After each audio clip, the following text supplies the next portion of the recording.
చాలా బెటర్గా పరిపాలన చేసింది, 5 సంవత్సరాలు చేసినటువంటి పరిపాలన బాగోలేదు అని కంపేర్ చేసి మాట్లాడేటటువంటి మాట ఒక్కటి కూడా మాట్లాడాల. పల్నాడు అభివృద్ధి గురించి మాట్లాడుతూ ఒరికి పూడిశాల తాను వస్తే పూర్తి చేస్తాడట. అలాగే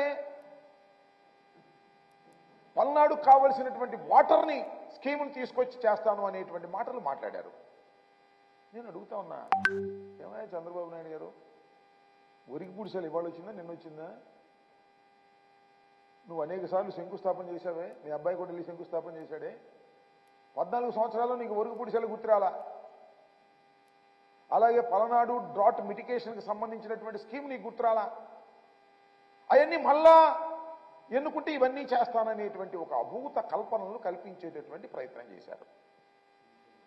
దానితో పాటు నాకు చాలా చిత్రం వేసింది ఏంటంటే, అందరి జాతకాలు రాస్తున్నాడట చంద్రబాబు నాయుడు గారు. అందరి జాతకాలు అంటే ఈ శాసనసభ్యులు ఉన్నారు, 7 శాసనసభ్యుల జాతకాలు కూడా రాస్తున్నాడట. ఆ రాయటం కూడా చిత్రగుప్తులాగా రాస్తున్నాడట. నాకు అర్థం కాదా? ఈయనేమో చిత్రగుప్తుడు చిత్రాలు రాస్తాడు, వాళ్ళ అబ్బాయి ఏమో రెడ్డి పుస్తకం రాస్తాడు. ఏం చేసుకుంటారా ఈ పుస్తకాలు రాసి మీరేమన్నా అధికారం సచ్చేవాళ్ళ? వీధి మునిగిపోతున్నటువంటి పడవ అనేది అందరికీ అర్థమవుతుంది. నిన్న నీ ఉపన్యాసం మొత్తం వింటే మునిగిపోతున్న పడవని ఏ విధంగా కాపాడుకోవాలనేటువంటి తాపత్రయమే మీలో కనిపిస్తుంది తప్ప మళ్ళా తిరిగి అధికారంలోకి వచ్చేటటువంటి లక్షణాలు ఉన్నటువంటి రాజకీయ పక్షంగా మీకు కనిపించడం లేదు.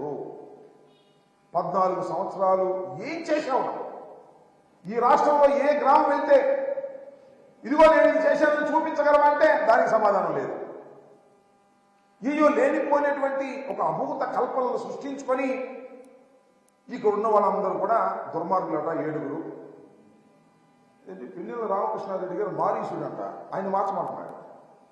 ఆయన మార్చు దమ్ముంటే అన్నాడు. మార్చవయ్యా, దమ్ముంటే ఓడించు, నీకు ఆ దమ్ముందని అడుగుతా ఉన్నా. ఆయన దుర్మార్గుడు, దుష్టుడు, మారీసుడు ఇలాంటి పేర్లు రాక్షస పేర్లని పెడుతున్నావు కదా, నీకు అసలు దమ్ముంటే ఓడించే దమ్ము నీకుందని అడుగుతా ఉన్నా. భయపడుతున్నావు. పిల్లల రామకృష్ణారెడ్డి గారు అంటేనే భయపడేటటువంటి పరిస్థితి. ఎందుకంటే ఇంతవరకు ఓటమి ఎరుగనటువంటి వ్యక్తి. ఆయన గురించి అవాకులు చవాకులు మాట్లాడుతున్నావు. కాసు మహేష్ గురించి మాట్లాడుతున్నావు. కాసు మహేష్ ఇవాళ కొత్తగా రాజకీయాల్లోకి వచ్చినటువంటి వ్యక్తి కాదని మనం చేస్తున్నాం. వారి కుటుంబం, వారి తాతగారు, వాళ్ళ నాన్నగారు ఈ రాష్ట్రంలో అనేకమైనటువంటి పదవులను నిర్వహించి రాష్ట్రానికి మేలు చేసినటువంటి వ్యక్తులు.